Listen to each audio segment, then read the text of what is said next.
le dialogue n'est-il pas en train de disparaître au profit du monologue? Vous avez 4 heures. Ouais, pas facile, hein? Alors, de manière assez immédiate, si l'on songe à certains médias, on est tenté de répondre oui. Bah si, clairement, c'est effrayant.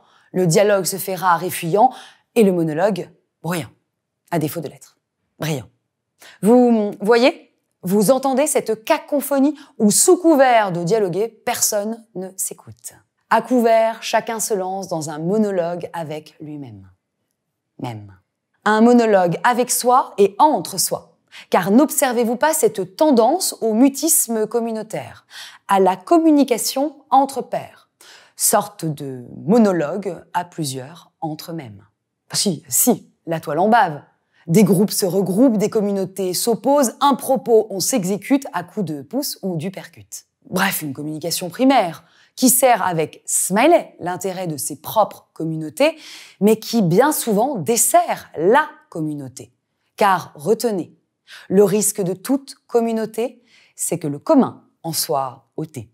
Or, et ça vaut de l'or, comme disait brillamment Camus, et pas assez bruyamment malheureusement en ces temps, servir la grande communauté, c'est choisir le dialogue contre toute politique du silence.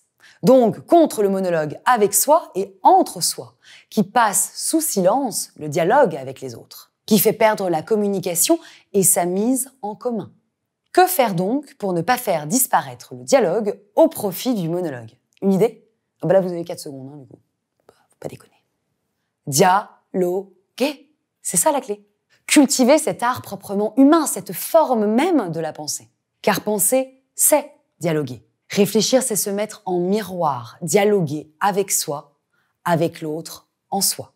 Soit un préalable fondamental pour dialoguer avec les autres. Aussi, parce que j'aime à me rappeler qu'il n'y a de dialogue de sourds que de monologue de sots, permettez-moi de vous inviter à entreprendre un saut de la pensée, à dialoguer avec vous-même pour mieux dialoguer avec les autres.